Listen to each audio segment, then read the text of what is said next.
I'm very interested. I'm just glad that we're there. We feel our maybe some other one. Yes. Yes. People, somebody is there now. Yeah, she was. And I was like, well, it's tax season, so I went back to have the tax season, we can sit down and talk. And she's like, okay, and then she emailed her. She emailed. Yeah. She emailed everybody. Well, that's good. I'm glad.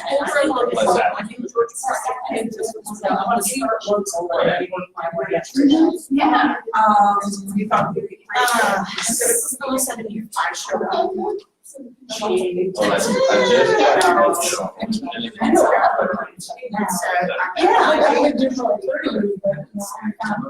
My compadres are last year. Yeah.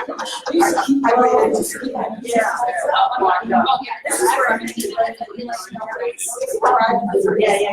I'm looking around. I got to eat tax season. I told her after tax season, talk with her. And then literally 16. So after tax season, and I said, okay, I'm not working. I'm kind of recovered. I said, I will use my time, but I'll mention that. She's got a lot of time to sit there and, how do you not? So, I don't remember one thing, but I said, look, she sent me an email thereafter and said, I don't know what happened with our application. That's what I told her. I was there, I was there, I was in, Yeah. and so basically. Yeah, but if you see the same person sitting there for an hour, you'd be like, I'm just going to and they're looking around. Yeah, mine or something. And there were the big ones. So, and my police get, so I said, well, I was sitting in the rush, just the iPad, but it's possible with the phone right there. I didn't get it, I had to solve it. I don't know. No. So she sends me the question, just have to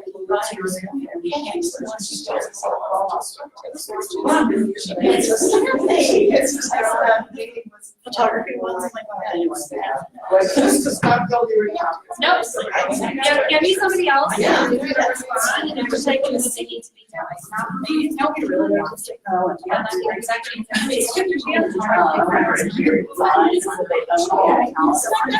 Yeah. Sure. That's an hour. Yeah. Yeah. Me too. And yeah. Oh, good. Do you know where like gym is or the brand new secret living? This is where things come in. Which I.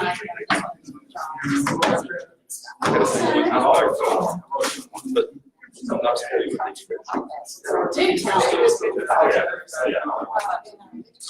before you were born. Yeah, it's kind of like those I don't know, for a while.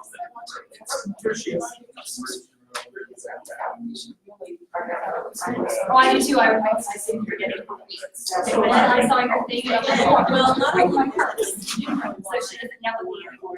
Yeah. She's like, where is that? Because of the 62. I didn't. So I just filled out like, you know, like name, address. That's what I did. Yeah, that's what I did. So I was like, yeah. So I know. I'm sure. Yeah. I was like, it's good work.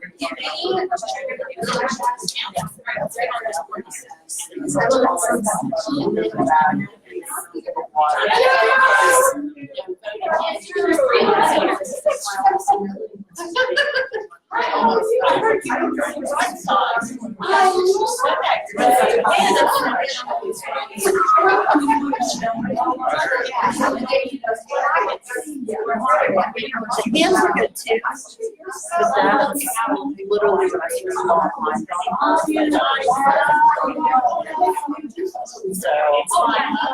So it's really just great.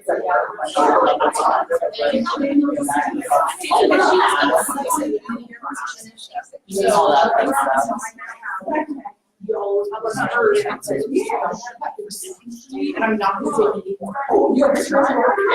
Just her. All the I said, and they go on.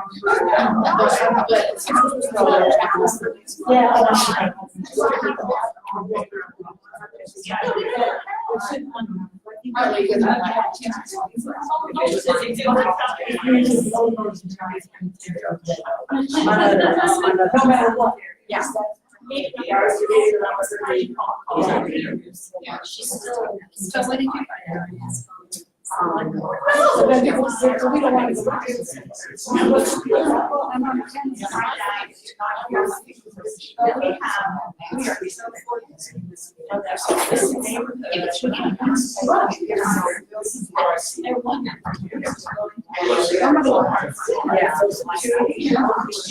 Now that will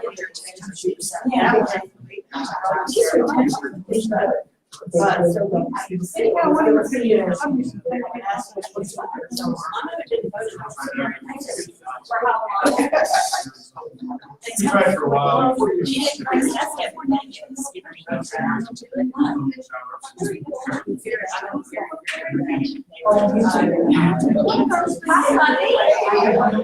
you? And you know.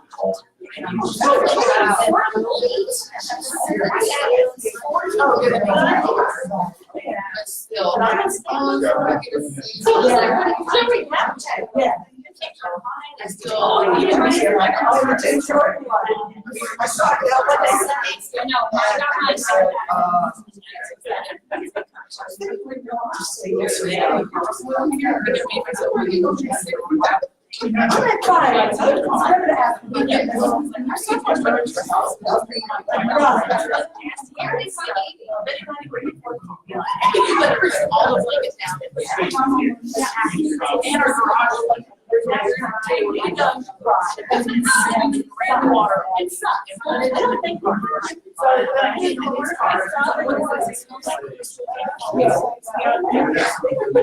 And he was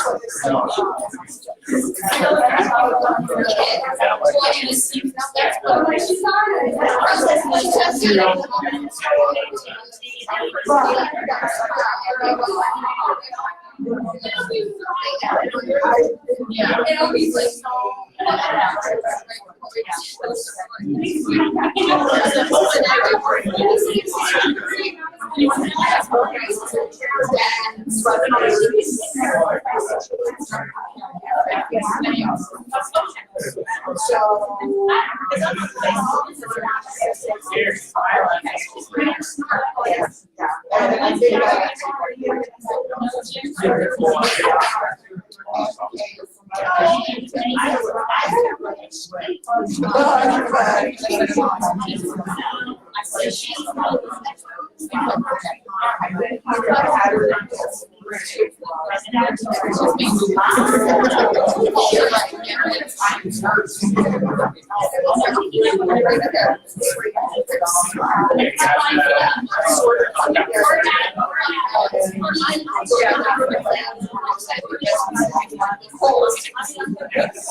She was actually my mom.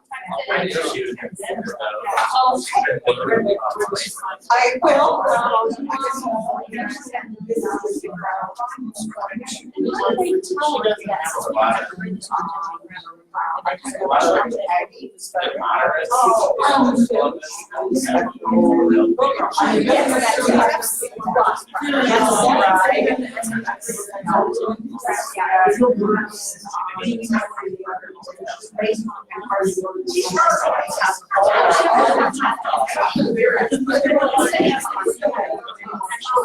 He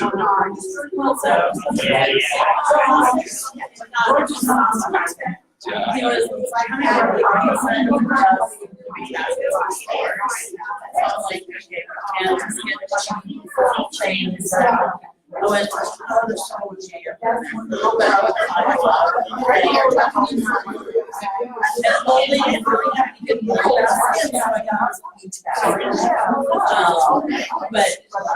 but that's true.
I mean, that means something.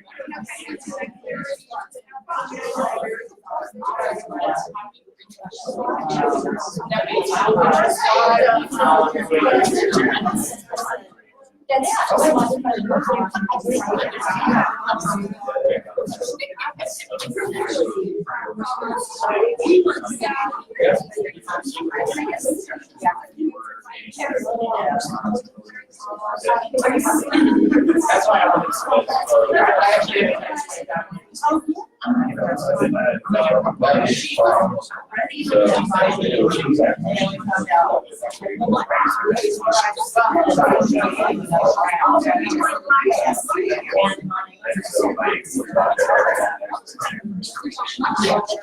oh, I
saw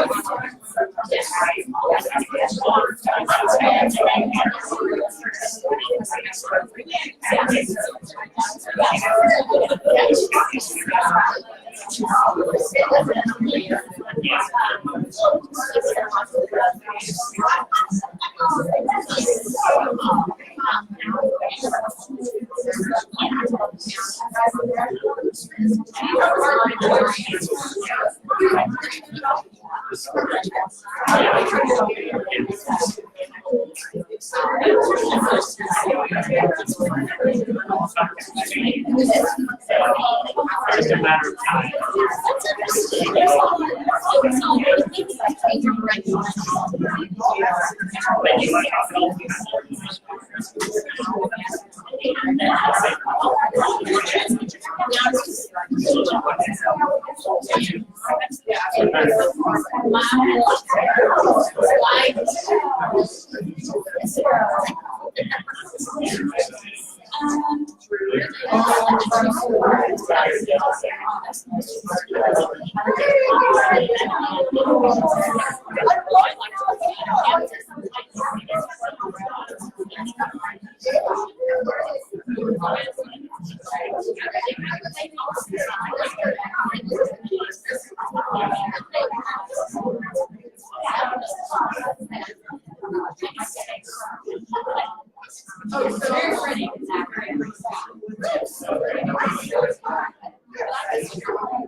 All right, you guys, I think we'll go ahead and get started. We're waiting on a couple people, including some guests who are going to be speaking with us today. Michael Owens of the Cobb County Democratic Party, since his best, he was going to come here, but he had some personal things come up. But anyway, we just welcome all of you here to our sort of right now bi-monthly meeting. Just thanks for coming out on this weekend when it's been rainy. It's Easter weekend. There's a lot of things going on.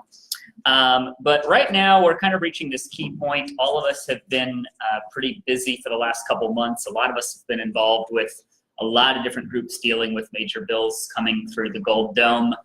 First and foremost among them, the abortion bill. We've had people out there constantly at the Capitol with different organizations working on behalf of that one.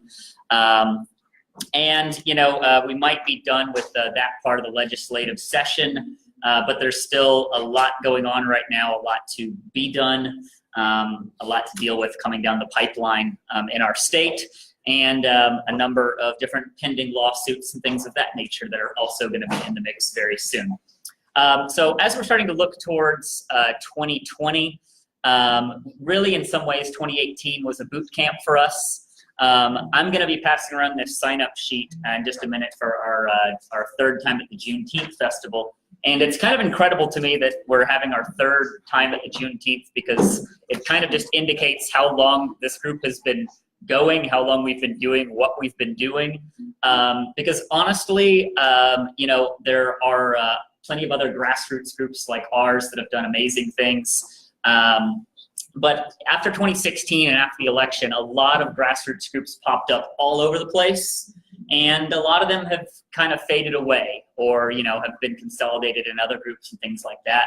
That's fine, but our group, like a handful of others, has actually only continued to grow. We have also formed our different wings legally, such as a 501c4, a state-level super PAC, and a federal super PAC. And not to mention our website taken care of by Glenn, and other aspects of organization as a group. So for most people here, our friends, and I know most of you, but for a couple new faces, we are a grassroots group. We are like-minded individuals looking to change Georgia. We do not have any official party affiliation, which allows us to do some things that certain political parties couldn't themselves do, but also our politics and our views are fairly obvious. But this group, though, doesn't really have a hierarchical structure. If you want to do something in this group, you know, a lot of times people come to me and they're like, you know, Casey, can we do this voter drive here, or go canvass for this, or, you know, go do this protest here? The answer is always yes. You don't need my permission or anybody else's permission here to do things. This is a place to empower you to come together with other like-minded people who are looking to get involved in many of the same ways you are. That includes lobbying at the Capitol. That includes canvassing for candidates. Voter registration drives, which we can also spend nonpartisan 501c4 money on. And then we have our other nonpartisan events that are just in terms of getting out awareness about our group and finding other people like us. That includes our upcoming time at the Juneteenth Festival in Marietta, which is always an excellent time. So just want to thank you all for being here. We have a couple candidates who are joining us, including Kyle Rinaudo here. Just thank you for joining us, Kyle. Yeah. And we'll let him, he'll be speaking to us in a minute. Kyle is carrying the torch from our friend Salvatore, who ran against the author of the abortion bill in 2018. Salvatore seriously moved the needle, and Kyle's looking to carry that torch and keep that momentum going in that district, which now has a lot more attention. I mean, it had attention. It had some attention as a place that's kind of more so turning purple when Salvatore ran in 2018, and now it's not just that. There's a national spotlight. So we thank Kyle for being here and for throwing his hat in the ring. We know that's going to take a lot of work and also emotional energy to be dealing with that one. And also joining us today is an old friend of ours, Rachel Kinsey, who is moving up from running in terms of the state senate to taking on our own ever-absent Representative Barry Loudermilk.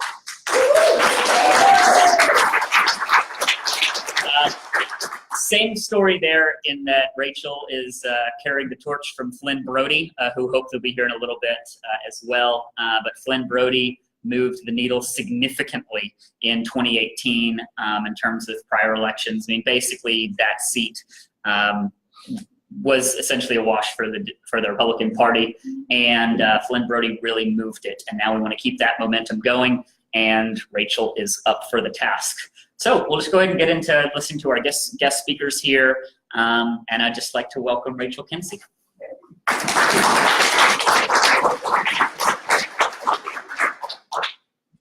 Oh, I'm passing around her sheet for volunteers. Oh, yes, please sign up and volunteer. I know it's early, but we need volunteers. We got all sorts of things going on. And our Juneteenth sign up, so please sign up if you can. All right, for those who do not know me, I am Rachel Kinsey, and just like Casey said, last cycle I ran for State Senate District 14. We made a lot of progress. I was the first-time candidate coming out of the box. I had no idea what the heck I was doing. Relied a lot on people to kind of guide me, and we were successful. A lot of people look at me and go, well, you only won 30% of the vote. Yeah, 30%. 30% in a Republican-strong area, 30% of getting Democrats to come out and say, stop, we've had enough. 30% of people who stood behind me and our community as a whole and were very excited to go, we have a choice now, not only in Cherokee County, but in Bartow County as well. 30% was a huge number, and it scared the Republicans. It scared them enough that when they found out that I was not gonna run for state senate anymore, they got kind of excited. So they realized I was gonna take on Barry Loudermilk. Barry Loudermilk knows who I am. Barry Loudermilk has been tweeting about our campaign already, and I get all excited when I see, look, Barry Loudermilk mentioned me, this is awesome. He is scared. He is scared because he may have thought that I was now a 37-year-old mom who had no idea what the heck she was doing last cycle. And yeah, last cycle I wouldn't even dream of taking Barry Loudermilk. Now bring it on, Barry Loudermilk. I'll go toe-to-toe to you at any time. A lot of congressmen are disappearing. A lot of people are like, well, they're in Washington, and that's so far away. And it's true. There's this wall put up. You don't have a connection with Washington anymore. When's the last time you were able to get Barry Loudermilk to have a town hall? When's the last time you got an email from Barry Loudermilk that wasn't a standard, thank you for contacting my office, we will be with you shortly? When is the last time Barry Loudermilk stood in front of his constituents? Doesn't matter if you're a Democrat or Republican. He answers to everybody. When is the last time he answered your questions? I will be here. I will be available. Yes, I will be off in Washington doing the good work that we need done in Georgia, but I will be having town halls. I love that Lucy McBath vowed to have 4 town halls a year, and she's doing it. Yeah. She was back. Yeah, she was back on the Easter break. She had a town hall. She had a listening session, and it was a great turnout for those who didn't get to come. There were both Democrats and Republicans there, and Lucy didn't sugarcoat things. Lucy listened, and that's the biggest thing I feel that's missing from our district. He doesn't listen. He is a millionaire, and that's fabulous. He worked very hard to get where he's at, but he doesn't know what it's like to have to choose between paying a mortgage payment or a health care bill. He doesn't know what it's like to send your kid to a public school hoping they come home because of the gun violence that's happening. Barry Loudermilk and the Republican Party is so out of touch from really, truly hardworking people. My husband and I are small business owners. We are so fortunate. We're able to employ 6 people in our business, and that's huge. 6 people who rely on us to get a paycheck every 2 weeks, to provide health care for, and provide a retirement savings. I love the fact that I have a business. I love the fact that when my daughter got in a horrific accident 3 weeks ago, I didn't have to ask my employer to take off. I was able to work from home and be there to care for her. And as I was caring for her, we were sitting there going, these medical bills are gonna start rolling in. They did. We are sitting on $22,000 worth of medical bills from a trauma room visit and an ER visit. We haven't even gotten the helicopter bill yet. Don't even wanna know what that's gonna be. But I'm fortunate enough to be able to sit there and go, I don't have to choose. She needed to go to the hospital, wasn't even a thought in my head. But I look at the people around my community, and the mom can't take off of work to take their kid to the doctor because she doesn't get paid time off. Or her boss makes her feel like she can't take the day off, and that is not okay. I have several friends who struggle with this every day. They have a mortgage payment, they have a car payment, they have student loans. We have student loans. My husband and I have student loans to be able to go to school. Our student loan payment is more than our mortgage payment every month. And I pay that bill begrudgingly every month. I write the check. But it afforded us to get a better education. But we're struggling under student loan debt like so many people that are my age as well. And that's not okay. It is not okay when I call my congressman up asking him what they're going to do about the health care bill, and they're going to repeal and replace it. Replace it with what? Nothing has come out, and you don't get a solid answer. You may not like the answer you're here. I may not know the answer, but I promise you I will give you an answer. If I have to go back and research it, if I have to go back and spend a week coming up with an answer, I will give you an answer. I've always had an open door policy. Those who know me know that they can get me, except during tax season, on my cell phone, on my email, or even knocking on my front door, and I will be there. I represent you, and I feel that that's what's really has gone away. Barry Loudermilk doesn't represent the majority of his constituents. And most of the Republican Party sitting in Washington represent big interest groups, big money being donated to the campaigns. They don't walk down the streets. I don't remember the last time Barry Loudermilk knocked on a door when he was canvassing. Can anybody tell me? I can tell you we ran into A couple of Barry Loudermilk people, when we were out canvassing last time, they don't know. Nobody knows when Barry Loudermilk has been out talking to the community, because he hasn't.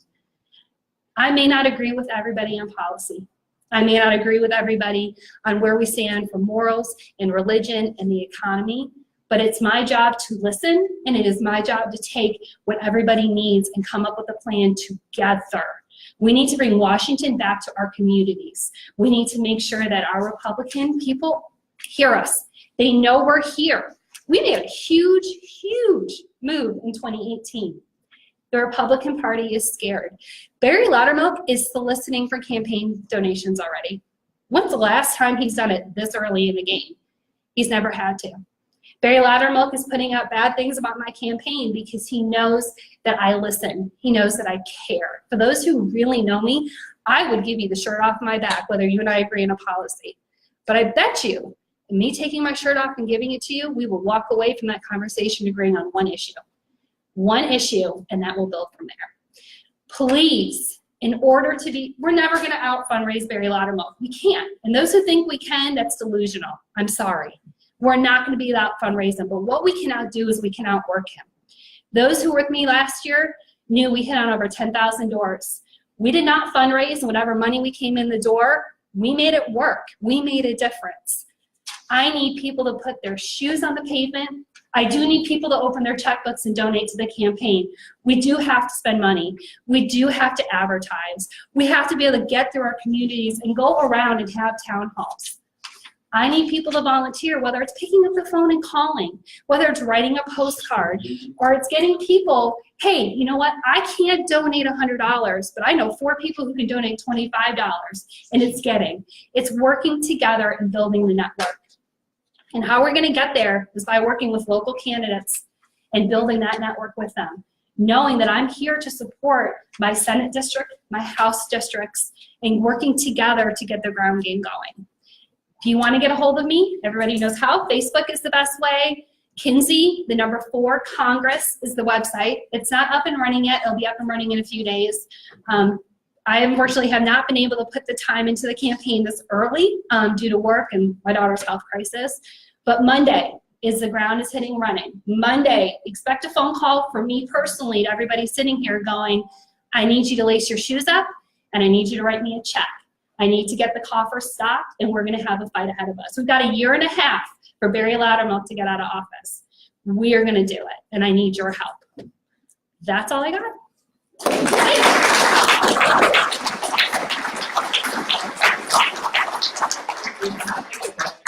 Oh, yeah.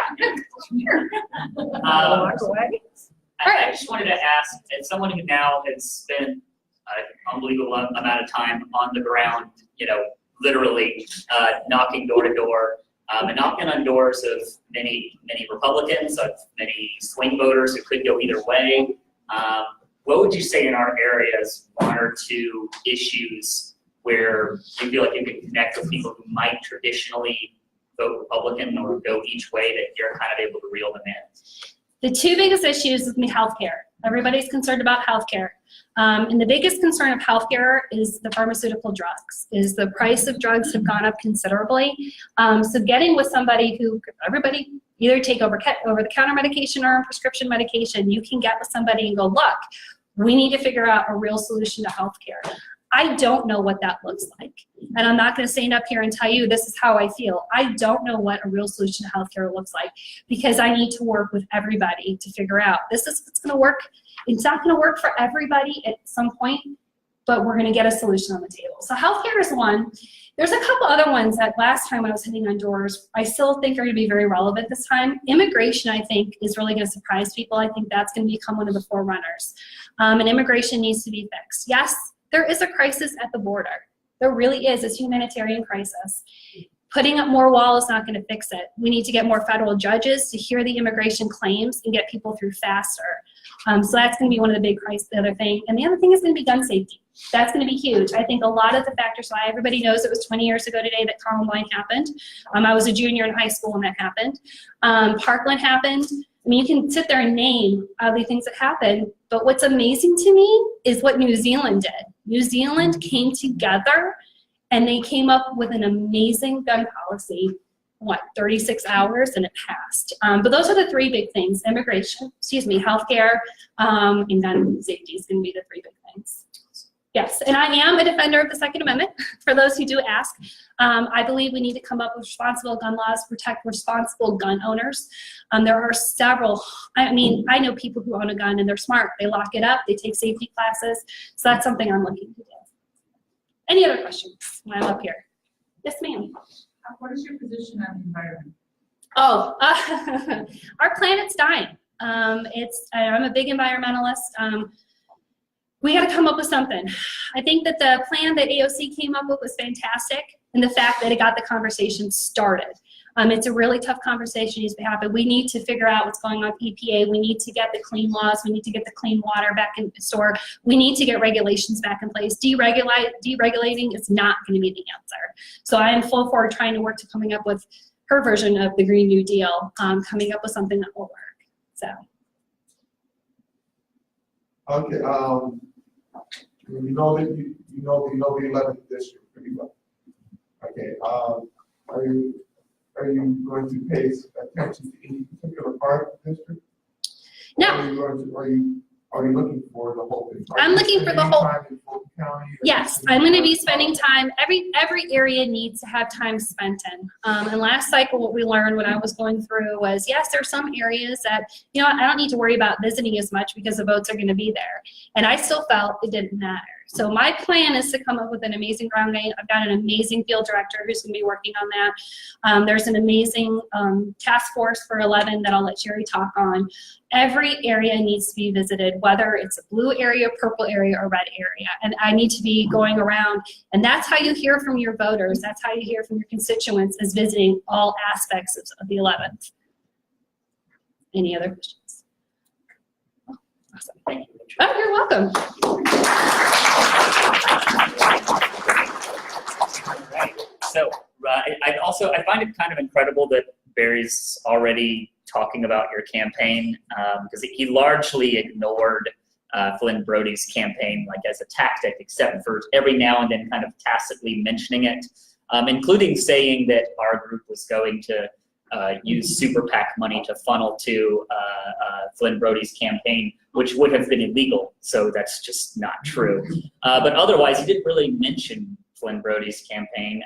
So the fact that he's already talking about yours shows that he's spooked, and it's also free PR. So, exactly. So he's doing your advertising for you.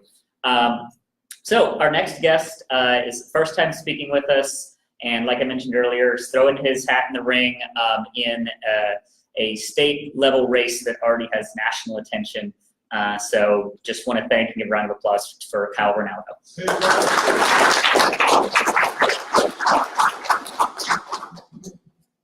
How we doing, everybody? Good. Rachel's pretty great, huh?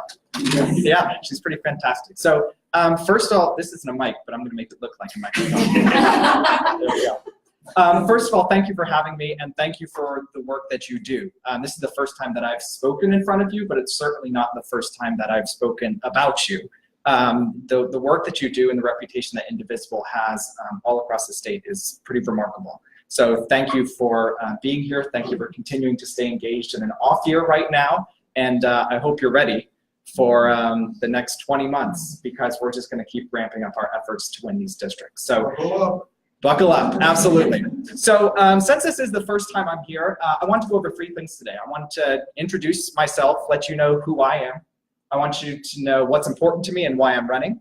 And since this is a group that takes action, I want you to know that we have a plan to win, and I want to talk with you about that plan.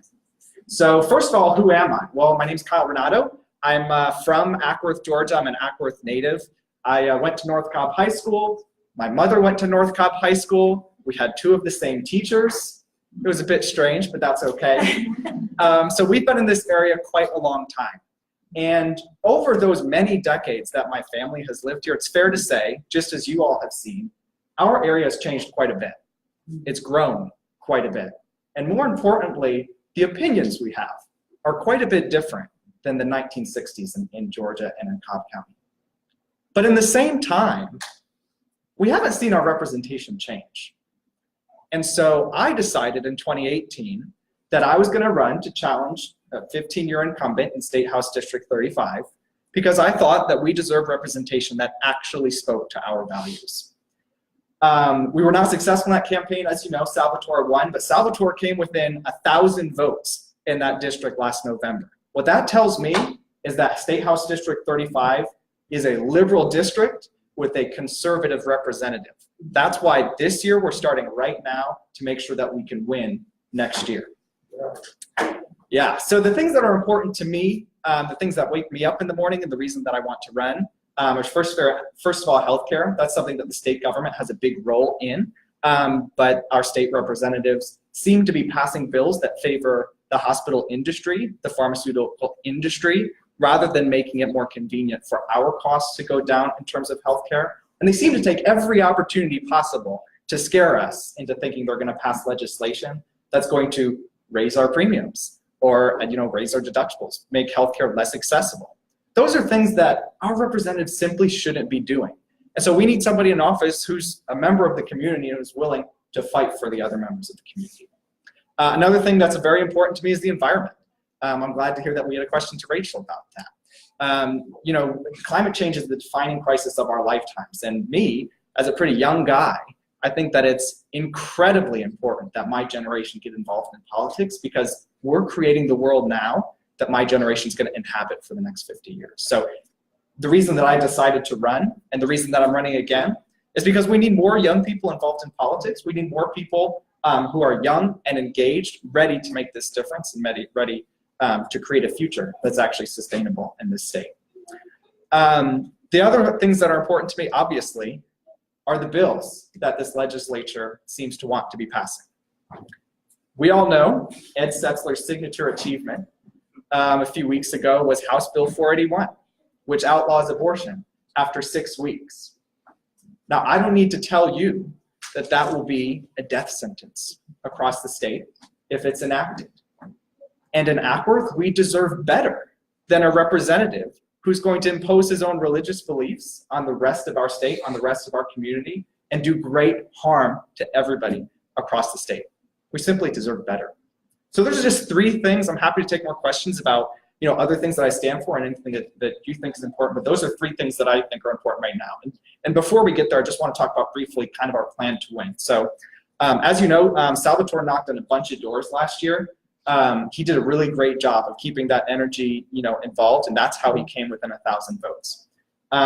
Already, we're developing a field plan to hit at least 10,000 doors, just as Rachel was talking about, in your state Senate district. We're going to start this fall. So if you all want to come down to Ackworth and knock on doors, we'd be really happy to have you, because we're going to need a lot of help. This is something that Ed doesn't do.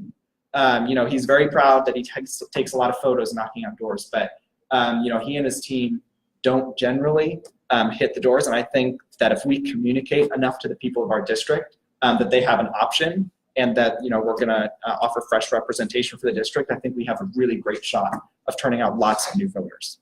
The second thing we're going to do is talk to a lot of young voters. I have an advantage in that area, in that I'm a graduate of North Cobb High School. My brother went to Kennesaw Mountain High School. My other brother went to Alatoona High School. Those are the 3 high schools right in the district, and so we have a lot of connections still there with teachers and current students. And so our plan is to turn out lots of voters there, turn out lots of Kennesaw State students as well who live in the district, because quite frankly, that's an untapped potential. That's an untapped voter base that often doesn't turn out. And all we have to do is tell them what our current representative is doing. And I'll tell you, they're going to be pretty fired up to come vote for Democrats in 2020. And then the third thing we're going to do is listen. Something that bothers me about a lot of representatives, Barry included, and Ed Setzler, is that they don't do a whole lot of town halls in the district. Doesn't seem like there's a whole lot of opportunities to talk with them about policy and things. And I just kind of feel like, look, if I'm going to aspire to be a representative for that community, that doesn't just start when I get elected. That needs to start now as a candidate. So simultaneously with the canvassing that we're going to start doing this fall, we're also going to start doing periodic town halls. Because if Ed Setzler's not going to be representing our district right now, we might as well have somebody do it. And I'm going to start doing that now. So those are the things that we're going to do. I feel very good about our ability to win. But in order to do that, We need you.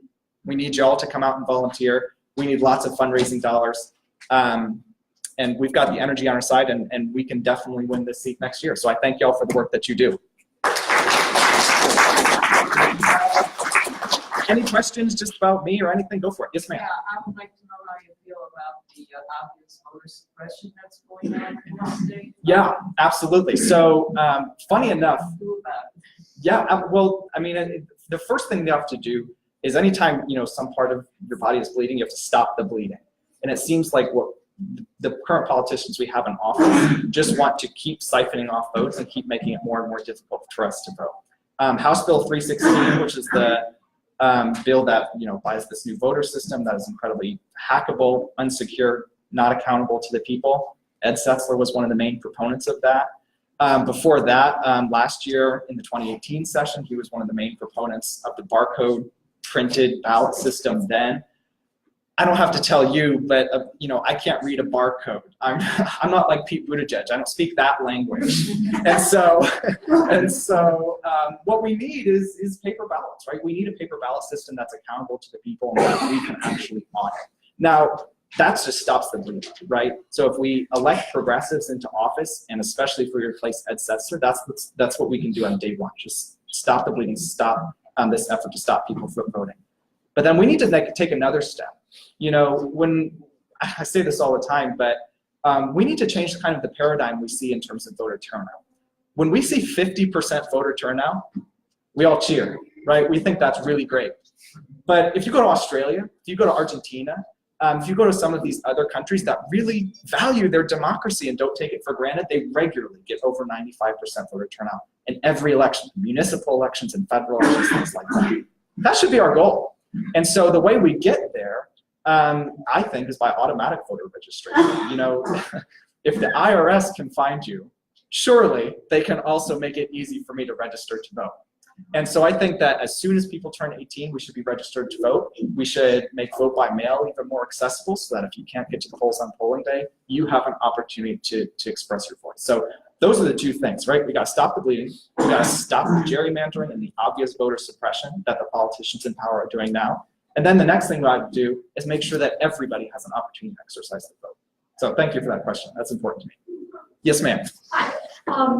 You're covering the big things very well. Thank you so much. I want to put a bug in your ear about fireworks, Okay. carry, puppy mills, and the way the state wants to trickle down their control over how cities build their construction materials. I'm losing my words, I'm sorry. I just want to put those bugs in your ear and wonder if you believe in municipal oversight for the municipality, even for state coverage. That's a great question. To be honest with you, it's not something that I've considered. So let's talk about it. And I'd love to hear what's important to you and what you're talking about. I mean, I hope the fireworks and puppy mills are not part of the same issue, because that'd be pretty concerning. We can make many challenges, among others, for allowing consumer fireworks to take place at, most any time. The puppy mills, the state wants municipalities to allow pet shops such as Petland to come into their city and sell. We know that the puppy mills do sell their puppies to Petland. They're one of the biggest offenders. The bill to oppose the puppy mills is defeated, but every year we have to watch that it's not tacked on to another bill. So I want to put that bug in your ear. Thank you, yeah. If you will keep your constituents apprised of what's going on and say, this bill is being tacked on, yeah, watch after that. Absolutely. And actually, let me get your contact information after this, because I'd love to talk more with you about that. I have the first city in the state of Georgia to ban the retail sales of cats and dogs in a pet store environment. For the purpose, thank you very much. Yeah, absolutely. For the purpose of supply and demand, putting the kibosh on the demand for puppies and kittens. Well, thank you for that. Yeah, my parents have a lot of pets, and they currently only have 3 cats and 2 dogs. That's a small number for them, and all of them are rescues. So that's something that's really important to our families, making sure that animals are treated with the dignity of life that they deserve. So absolutely, let's talk about that. You also mentioned campus carry, I think, and given that KSU is in my district. Well, not in the district, but there's a lot of KSU students in the district.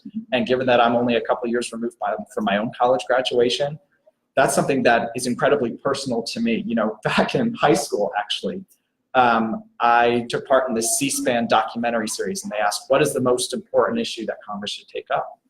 And my friend and I made a documentary then about why we need to make sure that we're limiting access to firearms, to people who are underage, to mentally ill people. We need to make sure that people don't just have access to weapons willy-nilly because, as I said then, in 2014, right, this was 4 years before Parkland and years before any of those other shootings in between. We said,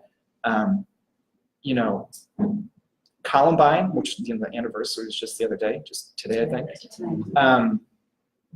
A shooting like that could happen anywhere. It could happen at my school. It could happen at Kennesaw State. And what are we doing to prevent that? What are we doing to keep our kids safe? And so this is another thing, just like with the voter suppression, right? We got to stop the bleeding first. Look, 18-year-old kids should not be walking around campus with a gun. You don't need a gun there. And I think it says a lot that if you go on the floors of Congress or you go on the floors at the General Assembly, can't bring a gun there. So it seems like that's a tacit recognition that our representatives recognize that it's not very safe to have this unfiltered proliferation of firearms all over our state and all over our communities. And that's absolutely something, that needs to be done. It's not about limiting gun ownership. It's not about stopping our Second Amendment right, but it is about making sure that we're keeping people safe. So thank you for that as well. One more question. Okay, a couple more, go for it. You go first. Okay. Hi, I'm Nancy, and I do live in your district. I think we've met. We have. Okay.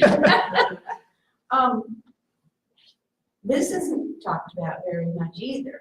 House Bill 346, the one that prevents landlords from retaliating against tenants for calling code enforcement if they have problems like mold or rats or whatever in their apartments. It also prevents landlords from retaliating against tenants for organizing, like tenant association. I know that passed both houses. It's sitting on the governor's desk. I assume it will be signed. Ed Setzler voted against it. Atworth has a lot of tenants. I mean, we've got some huge, I'm one of them. Yeah. Me too. We have some huge apartment complexes there.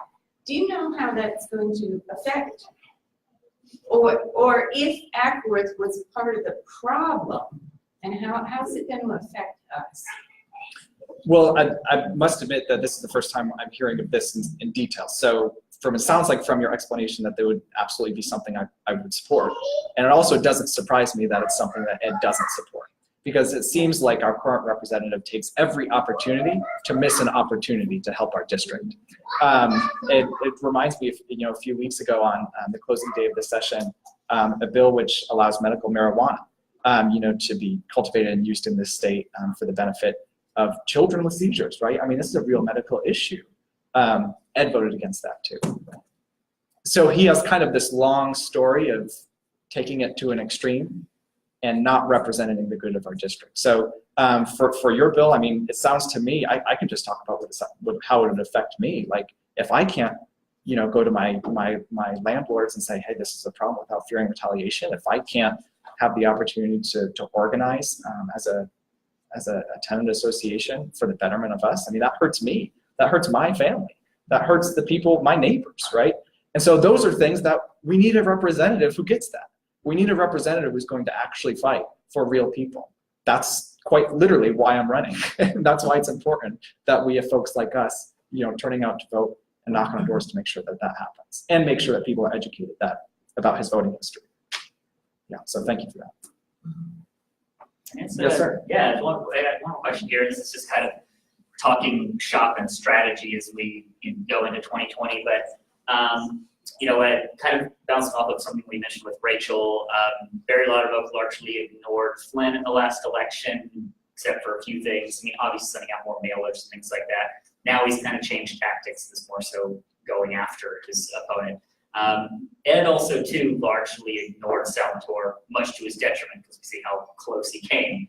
But do you see that changing in this election? Because the thing is this, and I'm just going to put this out here, the GOP is going to go after you very hard. And on everything about you personally.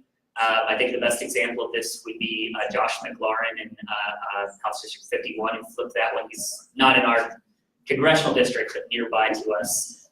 They took him to court trying to say that he wasn't legally a resident there and all that, because he's a renter, and that sounds too poor for, you know, a millennial renter to be running for office. But I guess my question is, are you ready for that? Because they're going to come after you in any way that they possibly can. I wish my life were interesting enough to have dirt. No, but I hear you. So it's actually a great point, right? And my answer to that would be that I'm not worried about what Ed Setzler is going to do, right? We're going to run our own campaign. We have our message about what we as Democrats, we as progressives, we as real people in the community, what we can do for the district and how we're going to offer solutions to make that happen. And if Ed wants to, you know, name call and do whatever he has to do, dig up my college transcripts or something. I mean, I don't know. I don't know what there is to find, but you know, if he and the Republicans want to go that route, they can go that route. I know we're not going to go that route, and I know that the campaign we're going to run is about solutions. Now, the one thing I will say, and the one thing that the people do tell me is they say, "Oh gosh, Kyle, you're kind of a young guy getting involved in politics," and you know, don't you worry that, you know, your lack of experience is going to hurt you in the campaign. And what I tell them is, in fact, I think we need more young people in politics. I mean, after the Parkland shooting just last year, who were the ones that organized millions of people in the March for Our Life on March 24th? Who were the people who made this a national issue and are continuing to push for change in the halls of Congress? It was young people. It was high schoolers. It was college-age students. It was kids younger than me. And so I actually think that my age, whatever they want to throw at me, you know, lack of experience, I actually think that's a benefit that I bring, because millennials are the ones who are getting things done right now. You know, another millennial who was just a bartender a year and a half ago is now one of the most influential members of Congress. And I think we can't use that, you know, to our detriment. We have to be proud of that. And I certainly am proud that I'm a member of the young generation, like Alexandria Ocasio-Cortez, Pete Buttigieg, who are fighting to make a difference in our communities, because it's our future that we're fighting for. It's my children's future that we're fighting for. It's my grandchildren's future that we're fighting for. And we have to start that now and not allow the people who have been in office for 15 years to continue to call the shots. So, thank you all for the work. Rinaudo.com. The web designer is working on it right now, so don't go there yet. But I thought I was gonna have business cards today. It's Rinaudo. You can find me on Facebook as well. Again, I thought I was gonna have printed stuff to hand out today, but I guess it's either one. So I'll mail this to your house regardless. Yeah. Anyway, thank you. Thank you. Another round of as always, we'll put on our Facebook page after this links to both Rachel's pages, websites, Facebook pages.